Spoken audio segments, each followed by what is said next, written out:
വാർത്തകൾ തുടരുന്നു. നിയമസഭാ പരിസ്ഥിതി സമിതി നാളെയും മറ്റന്നാളും മുണ്ടക്കയിലും കോഴിക്കോട് വിലങ്ങാടിയും ഉരുൾപൊട്ടൽ ബാധിത പ്രദേശങ്ങൾ സന്ദർശിക്കും. മേഖലയിലെ പാരിസ്ഥിതിക പ്രശ്നങ്ങൾ പഠിക്കുന്നതിന്റെ ഭാഗമായാണ് നിയമസഭാ സമിതി എത്തുന്നത്. ഉദ്യോഗസ്ഥരിൽ നിന്നും വിശദാംശങ്ങൾ ശേഖരിക്കും. വിവരങ്ങൾ റിയാസ് KMR നൽകും. റിയാസ്, നിയമസഭാ പാരിസ്ഥിതിക സമിതി അവിടെ എത്തുകയാണ്, ദുരന്ത മേഖലകൾ സന്ദർശിക്കും. എന്തൊക്കെയാണ് ഈ സന്ദർശനത്തിന്റെ സമിതിയുടെ പ്രധാന ലക്ഷ്യങ്ങൾ, ഉദ്ദേശങ്ങൾ? ഫിജി, നാളെ വിലങ്ങാട് ഉരുൾപൊട്ടൽ ദുരന്തബാധിത മേഖലകളിലാണ് നിയമസഭാ പരിസ്ഥിതി സമിതി എത്തുക. അവർ രാവിലെ ഈ വിലങ്ങാട്, മഞ്ഞച്ചീൽ പോലുള്ള ഉരുൾപൊട്ടൽ ബാധിതമായ മേഖലകൾ സന്ദർശിക്കും. അവിടെയുള്ള പാരിസ്ഥിതിക പ്രശ്നങ്ങളെല്ലാം തന്നെ വിലയിരുത്തും. ഉദ്യോഗസ്ഥരിൽ നിന്നുൾപ്പെടെയുള്ള അവർ വിശദാംശങ്ങൾ ശേഖരിക്കും. തുടർന്ന് ഈ നാദാപുരത്തുള്ള ഉച്ചയ്ക്ക് 2:30 നാദാപുരത്തുള്ള ഗസ്റ്റ് ഹൗസിൽ വെച്ചാണ് ഈ ഉദ്യോഗസ്ഥരിൽ നിന്ന് വിശദാംശങ്ങൾ ശേഖരിക്കുക. കൂടാതെ പ്രദേശവാസികളിൽ നിന്നും അവർ നേരിടുന്ന പ്രധാനപ്പെട്ട പ്രശ്നം എന്താണ് തുടങ്ങിയ കാര്യങ്ങളെല്ലാം തന്നെ പരിശോധിക്കും. പ്രത്യേകിച്ച് ഈ കോഴിക്കോട് വിലങ്ങാട് ജൂലൈ 30 ഉരുൾപൊട്ടലുണ്ടായത്. അന്ന് തന്നെയാണ് മുണ്ടക്കയിലും ചൂരൽമലയിലും എല്ലാം തന്നെ ശക്തമായ നാശം വിതച്ച ഒരു ഉരുൾപൊട്ടലുണ്ടായത്.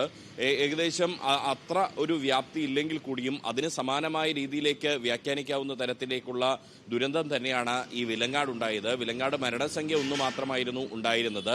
മാത്യു എന്ന് പറയുന്ന റിട്ടയർഡ് അധ്യാപകനാണ് ഈ വിലങ്ങാട് ഉരുൾപൊട്ടൽ ദുരന്തത്തിൽ മരണപ്പെട്ടിരുന്നത്. പക്ഷേ നിരവധി വീടുകൾക്കും കെട്ടിടങ്ങൾക്കും നാശനഷ്ടം സംഭവിക്കുന്ന ഒരു സാഹചര്യമുണ്ടായിരുന്നു. നിരവധി വീടുകൾ പൂർണ്ണമായും, ചില വീടുകൾ ഭാഗികമായും, തറയുൾപ്പെടെ തകർന്നു പോകുന്ന ഒരു സാഹചര്യം ഉണ്ടായിട്ടുണ്ട്.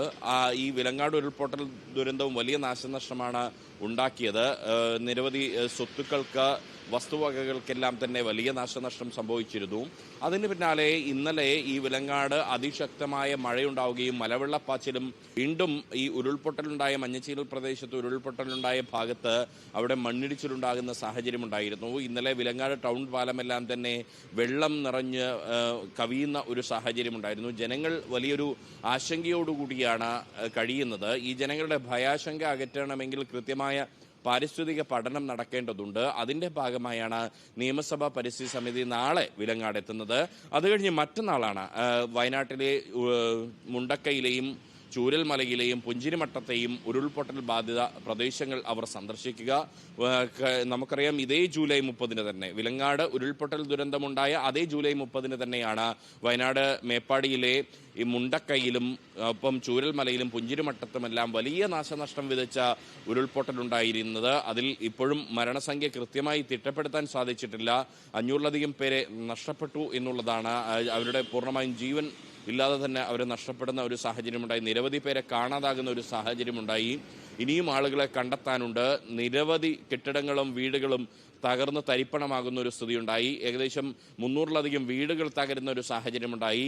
ഇന്ത്യ കണ്ട ഒരു സമാനതകളില്ലാത്തൊരു ദുരന്തം, കേരളമല്ല രാജ്യം കണ്ട ഒരു സമാനതകളില്ലാത്തൊരു ദുരന്തമായി തന്നെ ഈ മുണ്ടക്കയിലെയും ചൂരൽമലയിലെയും പുഞ്ചിരിമട്ടത്തെയും ഉരുൾപൊട്ടൽ ദുരന്തം ഇപ്പോൾ വ്യാഖ്യാനിക്കപ്പെടുന്നുണ്ട്. അത്രയധികം സമാനതകളില്ലാത്ത ഒരു ദുരന്തം നടന്ന ഇടം. അവിടെ നേരത്തെ ജോൺ മത്തായിയുടെ നേതൃത്വത്തിലുള്ള ഭൗമശാസ്ത്രജ്ഞനായ ജോൺ മത്തായിയുടെ നേതൃത്വത്തിലെല്ലാം തന്നെ കൃത്യമായ രീതിയിലുള്ള പാരിസ്ഥിതിക പഠനം നടന്നിരുന്നു.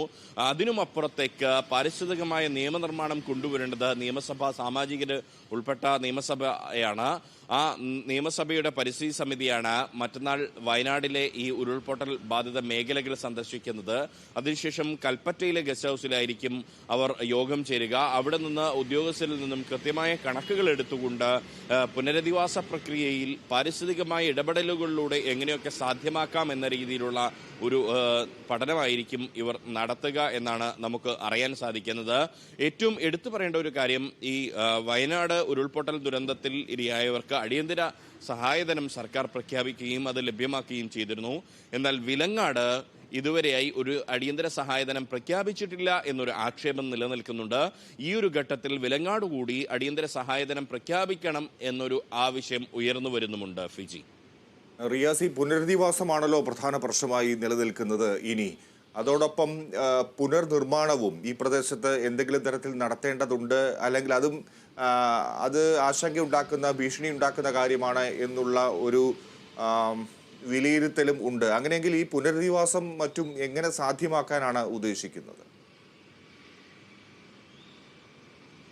ഫിജി, എന്തായാലും ഈ മുണ്ടക്കൈ ഒപ്പം തന്നെ ചൂരൽമല പ്രദേശങ്ങളിലുണ്ടായ ഉരുൾപൊട്ടലിൽ അതിന്റെ പ്രഭവ കേന്ദ്രമായ പുഞ്ചിരിമട്ടത്തും പരിസരത്തും ഒപ്പം തന്നെ ഈ ദുരന്തം പൂർണ്ണമായും ഇല്ലാതാക്കിയ മുണ്ടക്കൈ ഗ്രാമത്തിലും ഒന്നും തന്നെ ഇനിയൊരു മനുഷ്യവാസം സാധ്യമല്ല എന്നുള്ളതാണ് ജോൺ മത്തായി കമ്മിറ്റിയുടെ പ്രാഥമിക റിപ്പോർട്ടിൽ അവർ വ്യക്തമാക്കിയിരുന്നത്. പ്രാഥമിക വിലയിരുത്തൽ അങ്ങനെയാണ്. കാരണം പാരിസ്ഥിതികമായ പ്രശ്നങ്ങൾ നേരിട്ട പ്രദേശത്ത്, ഉരുൾപൊട്ടലുണ്ടായ പ്രദേശത്ത് തുടർച്ചയായി അത്തരം പ്രതിഭാസങ്ങൾ ഉണ്ടാകും, പ്രകൃതി പ്രതിഭാസങ്ങൾ ഉണ്ടാകും എന്നുള്ളത് തന്നെയാണ്. നമുക്കറിയാം 1984 മുണ്ടക്കൈയിലെ കരിമറ്റത്ത് ഇതിനു മുൻപ് ഉരുൾപൊട്ടലുണ്ടായത്. 40 വർഷങ്ങൾക്കിപ്പുറം ഇപ്പോൾ 2024 സമാനതകളില്ലാത്ത ഒരു ഉരുൾപൊട്ടൽ ദുരന്തം ഉണ്ടാകുന്ന ഒരു സ്ഥിതിയുണ്ടാകുന്നു.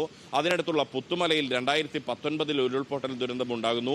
അതുകൊണ്ട് തന്നെ നിലവിൽ ഈ ജോൺ മത്തായി കമ്മിറ്റി കണ്ടെത്തിയത് ചൂരൽമലയിൽ മാത്രമാണ് കുറച്ചെങ്കിലും മനുഷ്യവാസം സാധ്യമാകുന്ന ഒരു ഇടങ്ങളുള്ളത്. കാരണം പ്രകൃതി ദുരന്തങ്ങൾ ആവർത്തിക്കപ്പെടാതിരിക്കാൻ സാധ്യതയുള്ളത്, അപ്പോഴും അവർ പൂർണ്ണമായും ദുരന്തം ആവർത്തിക്കില്ല എന്ന് പറയുന്നില്ല, പക്ഷേ സാധ്യത കൽപ്പിക്കപ്പെടുന്നത് ചൂരൽമലയിൽ മാത്രമാണ്. അതുകൊണ്ട് തന്നെ മുണ്ടക്കൈയിലും ഒപ്പം തന്നെ പുഞ്ചിരിമട്ടത്തിന്റെ പരിസര പ്രദേശങ്ങളിലും ഇനിയും ആളുകളെ പുനരധിവസിപ്പിക്കുക പ്രായോഗികമല്ല. അതുകൊണ്ട് മറ്റൊരിടങ്ങളിലേക്ക് കൂട്ടായി തന്നെ ഈ എല്ലാം നഷ്ടപ്പെട്ട മനുഷ്യരെ പുനരധിവസിപ്പിക്കുക ാണ് പോകുന്നത്. ഒപ്പം ഈ വിലങ്ങാട് മഞ്ഞച്ചീളിലുണ്ടായ ഉരുൾപൊട്ടൽ ദുരന്തം രണ്ടും ഒരേ ദിവസം സംഭവിച്ചതാണ്. രണ്ടും അടുത്തടുത്ത ജില്ലകളിലാണ് സംഭവിച്ചത്. അടുത്തടുത്ത് ഉള്ള ഭൂമിശാസ്ത്രപരമായി അടുത്തടുത്ത് നിൽക്കുന്ന പ്രദേശങ്ങൾ കൂടിയാണ്. അപ്പോൾ സ്വാഭാവികമായും ഇവിടെ വിലങ്ങാടുള്ള പുനരധിവാസം എന്ന് പറയുന്നത് അവരെ പൂർണ്ണമായും വീട് നഷ്ടപ്പെട്ടവരുടെ കണക്കുകൾ തയ്യാറാക്കുന്നു, ഭാഗികമായി വീട് നഷ്ടപ്പെട്ടവരുടെ കണക്കുകൾ തയ്യാറാക്കുന്നു. ഇപ്പോഴും ഇവിടെ ഒരു പുനരധിവാസ പാക്കേജ് പ്രഖ്യാപിച്ചിട്ടില്ല. വയനാട്ടിൽ അടിയന്തര സഹായധനവും മറ്റ് പരിപാടികളുമെല്ലാം തന്നെ സംസ്ഥാന സർക്കാർ പ്രഖ്യാപിച്ചിട്ടുണ്ട്. കേന്ദ്രത്തിന്റെ ഭാഗത്തുനിന്നും ഒന്നും ഇതുവരെ പ്രഖ്യാപിച്ചിട്ടില്ല. മറ്റ് സംസ്ഥാനങ്ങൾ കേരളത്തെ സഹായിക്കുന്നുമുണ്ട്. കഴിഞ്ഞ ദിവസം നമ്മൾ കണ്ടതാണ് കർണാടകയും ഒപ്പം തന്നെ തെലങ്കാനയും തമിഴ്നാടും ഈ കഴിഞ്ഞ ദിവസം ഈ ഉത്തർപ്രദേശും എല്ലാം തന്നെ കേരളത്തെ സഹായിക്കാൻ രംഗത്ത് വരുന്ന ഒരു കാഴ്ച നമ്മൾ കണ്ടതാണ്.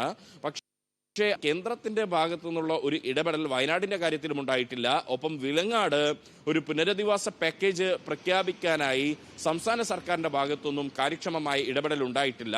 മന്ത്രിതല ഉപസമിതി വിലങ്ങാട് സന്ദർശിച്ചു എന്ന് സർക്കാർ വാദത്തിന് പറയുമ്പോഴും ഇവിടെയുള്ള ജനങ്ങളുടെ ആശങ്ക കൃത്യമായി അകറ്റാൻ ഇവിടെയുള്ള MLA MP അടക്കമുള്ള ഇരു വിഭാഗങ്ങളിൽപ്പെട്ട വിവിധ രാഷ്ട്രീയ പാർട്ടികളിൽപ്പെട്ടവരാണ് MLAയും MP എല്ലാം. പക്ഷേ അവർക്ക് പോലും ആയിട്ടില്ല എന്നുള്ളതാണ് നമുക്ക് വ്യക്തമാകുന്നത്. അതുകൊണ്ട് കൃത്യമായ രീതിയിലുള്ള ഒരു പുനരധിവാസം തന്നെയാണ് അത് വയനാട് മുണ്ടക്കൈ ഒപ്പം തന്നെ ചൂരൽമല ഉരുൾപൊട്ടൽ ദുരന്തത്തിലെ ബാധിതരായാലും ഇനി വിലങ്ങാട് ഉരുൾപൊട്ടൽ ദുരന്ത ബാധിതരായാലും ആവശ്യപ്പെടുന്നത്.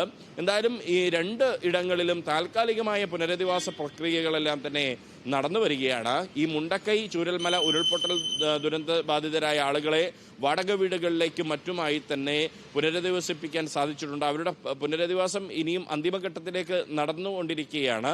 അത് പൂർണ്ണമാക്കാൻ കഴിഞ്ഞിട്ടില്ല. അതിന് സമാനമായ രീതിയിൽ തന്നെയാണ് വിലങ്ങാടും ഈ വാടക വീടുകളിലേക്കും ബന്ധുവീടുകളിലേക്കുമൊക്കെയാണ് തൽക്കാലം അവിടെയുള്ള ഉരുൾപൊട്ടൽ ദുരന്ത ബാധിതരെ ഇപ്പോൾ താമസിപ്പിച്ചിരിക്കുന്നത്. പക്ഷേ പൂർണ്ണമായ പുനരധിവാസം അത് 3ാം ഘട്ടമായിട്ടാണ് സർക്കാർ വിലയിരുത്തുന്നത്. അതുകൊണ്ട് തന്നെ ആ അന്തിമമായ ഘട്ടത്തിലേക്ക് അതിൻ്റെ ഒരു തുടക്കം ഇനിയും കുറിക്കേണ്ടതുണ്ട്.